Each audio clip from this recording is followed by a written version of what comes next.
तो गाइस मैं हूं तो और आप देख रहे हैं रेसलिंग फैंस नेटवर्क। शुरू करेंगे भाई अपनी बातों को हम लोग सबसे पहले एक बहुत ही मैसिव ब्रेकिंग न्यूज से, जो कि रोड डॉग को लेके। रोड डॉग ने डब्ल्यूडब्ल्यू कर दी है लीव, डब्ल्यूडब्ल्यू से निकल चुके हैं एंड स्मैकडाउन के को लीड राइटर के रोल पे थे, जिसके बाद बहुत क्रिटिसिज्म मिला था इनको कि भाई ये स्मैकडाउन की बुकिंग ढंग से नहीं कर रहे हैं, इनके कारण बुकिंग ढंग से नहीं हो रही है, पता नहीं क्या क्या। एंड कल रात को न्यूज़ निकल के आई सामने कि इन्होंने डब्ल्यूडब्ल्यू लीव कर दी है। ये अपडेट निकल के सामने आई, कल ब्रेक हुई सबसे पहले बॉडी स्लैम की तरफ से। इन लोगों ने साफ साफ बताया कि रोड डॉग अब डब्ल्यूडब्ल्यू का पार्ट नहीं है। कल एक्चुअली पिछले 24 घंटे के अंदर डब्ल्यूडब्ल्यू के टीम में काफी सारे चेंजेस हुए हैं, स्पेशली क्रिएटिव वाले सेक्शन में। किसी को वाइस प्रेसिडेंट भी बना दिया गया, कुछ तो मतलब था, वाइस प्रेसिडेंट तो नहीं, मतलब कुछ तो किया गया, प्रमोट किया गया। एंड रोड डॉग को हटा ही दिया गया। मतलब ऐसा नहीं है कि डब्ल्यूडब्ल्यू ने बोला कि तुम निकल जाओ, इनका ये खुद का ही डिसीजन था। इसके पीछे की कहानी क्या है, अभी रिसेंटली डब्ल्यूडब्ल्यू अनरियल सीजन 2 आया था एंड उसमें रोड डॉग बहुत बुरी तरीके से एक्सपोज हुए। चेल्सी ग्रीन को लेके कोई आइडिया पिच कर रहे थे, उसके बाद ट्रिपल एच ने पूछ लिया कि इसके बाद क्या करेंगे, तो इनके पास कोई आंसर नहीं था। इसके अलावा भी 2-3 जगह बिल्कुल एक्सपोज ही हो गया, इनको कुछ पता ही नहीं है। तो ऐसे में रोड डॉग का इंप्रेशन वैसे भी खराब था एंड अनरियल ने तो बहुत ज़्यादा एक्सपोज कर दिया। तो माइकल हेस है, एक ब्रूस पिचर्ड है एंड ये रोड डॉग है, तो फैंस इनको पसंद करते नहीं है ज़्यादा। एंड रोड डॉग इधर से निकल चुके हैं। ये रोड डॉग का खुद का डिसीजन था। ऑल्सो एक रीज़न ये भी बताया जा रहा है कि रोड डॉग को रायन पसंद नहीं है। रायन कौन? तो रायन भी क्रिएटिव टीम का ही पार्ट थे एंड रिसेंटली रायन को बहुत ज़्यादा सुना जा रहा है बैकस्टेज, उनकी बातें मानी जा रही है, उनके डिसीजंस को ज़्यादा बेटर माना जा रहा है एंड फैंस भी ऐसा सेम फील करते हैं। तो ऐसे में रोड डॉग को ये चीज़ पसंद नहीं आई, उनके ईगो पे बात लग गई, इसीलिए भी शायद इन्होंने कंपनी लीव की है।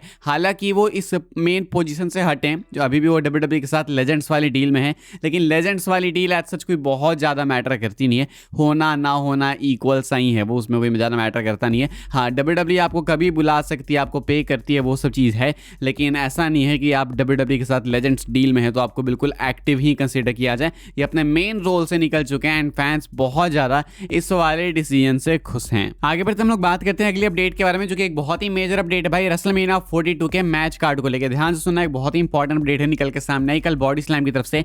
कहा गया कि sources indicated that WrestleMania 42 will feature at least 14 matches over the 2 nights. Another source indicated that the card could have a solid 16 matches this year with the earliest start time that was announced recently. तो कल रात को मैंने आपको update बताई थी, मुझे नहीं पता कि रात की वीडियो कितने लोगों ने देखी नहीं देखी। कल रात की वीडियो देख लीजिएगा, आपने नहीं देखी तो बहुत इंपॉर्टेंट थी।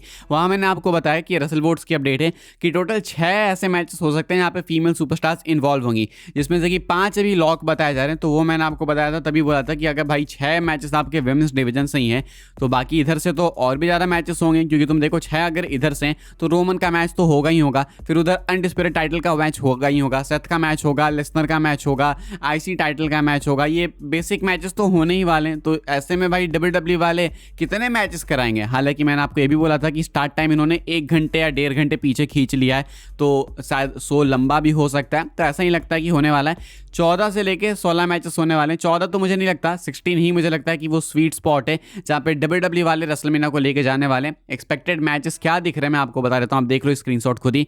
रोमन पंक तो कंफर्म है, कोडी ऑर्टन काफी पॉसिबल दिख रहा है अभी तो फिलहाल, स्टेफनी वैगर लिव मॉर्गन का मैच कंफर्म है, जेड कार्गिल रिया रिप्ली का मैच कंफर्म है, कामेलो हेस एंड इलिया ड्रैगनो का मैच लाइकली दिख रहा है। इसके बाद Penta, Jevon Evans, Rusev, Logan Paul, JD McDonagh and Dragon Lee का ये यहाँ पे मल्टीपर्सन मैच बताया जा रहा है कि ये पॉसिबल हो सकता है।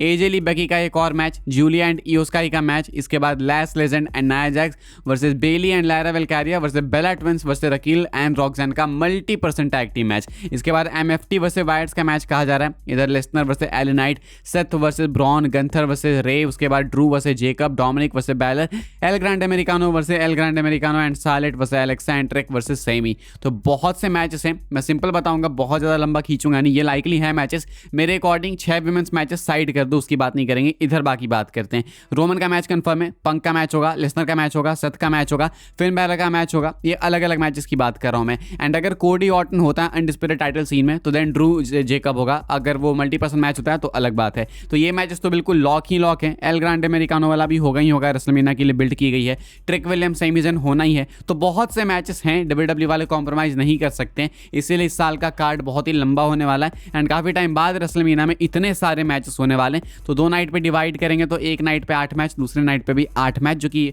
ठीक है, मेनिया वर्दी तो है ना, सही है। हम लोग आगे बढ़ते हैं भाई, बात करते हैं अगली अपडेट के बारे में। क्या ट्रिपल एच ने एक्सीडेंटली लीक कर दिया है कि Randy Orton and Cody Rhodes का मैच होगा रेसलमेनिया 42 में। I mean we all know कि अब बहुत ज़्यादा लाइकली हो चुका है एंड कल रात से, या कल रात क्या कुछ घंटे पहले से एक ट्वीट बहुत ज़्यादा वायरल है इंटरनेट पर, ये वाला आप देख सकते हो कि क्लेम किया जा रहा है कि ट्रिपल एच ने डिलीट कर दिया ये वाला ट्वीट 10 सेकंड के बाद। एंड ट्वीट में ग्राफिक है Randy Orton and Cody roads the American nightmare की। क्या सही में ऐसा है? अगर ये ट्रिपल एच ने ट्वीट करके डिलीट कर दिया मींस कि रेसलमेनिया का अपना ये दूसरा मेन इवेंट कंफर्म है, यानी कि नाइट 1 का मेन इवेंट।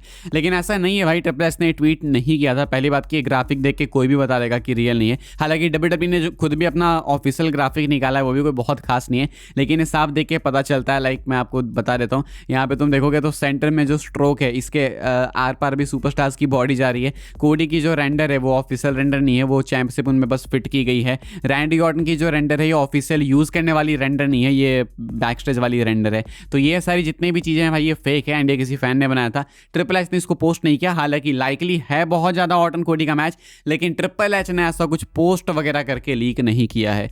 आगे बढ़ते हम लोग बात करते हैं अगली अपडेट के बारे में, जो कि डब्ल्यूडब्ल्यूई के बुकिंग को लेके।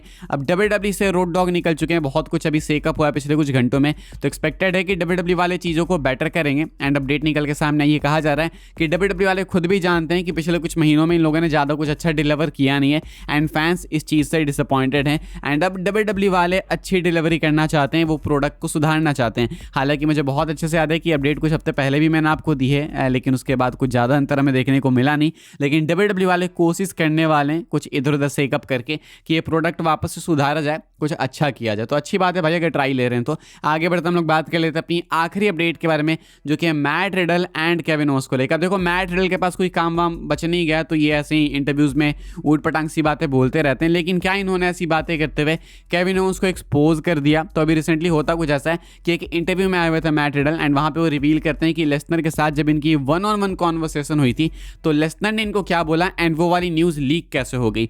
तो इनका कहना है कि लेसनर इनको कोने में ले जाते हैं एंड कहते हैं कि हम लोग कभी भी साथ में काम नहीं करेंगे, ऐसा लेसनर ने इनको बोला। एंड तुम कभी भी मेरे साथ रिंग में कंपीट नहीं करोगे एंड कभी भी मेरा नाम अपने मुंह से निकालना मत।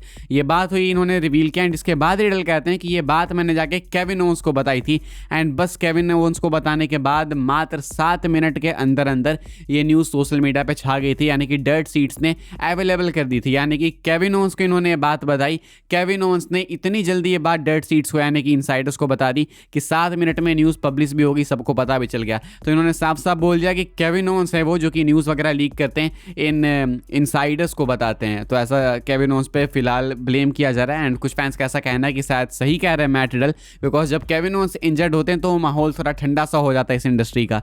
Who knows? I mean, I don't know. लेकिन अगर केविन ओवेंस ऐसा करते हैं तो क्या ये सही भी है एंड केविन ओवेंस क्या इस पर रिस्पॉन्ड करेंगे? क्योंकि क्वेश्चंस उठेंगे कि केविन ओवेंस सही में डब्ल्यूडब्ल्यूई की चीज़ें लीक करते हैं बाहर। सही चीज़ तो नहीं है, लेकिन मुझे लगता है कि डब्ल्यूडब्ल्यूई को चाहिए भी होता है ताकि उनकी कंपनी के लिए हाइप क्रिएट हो सके।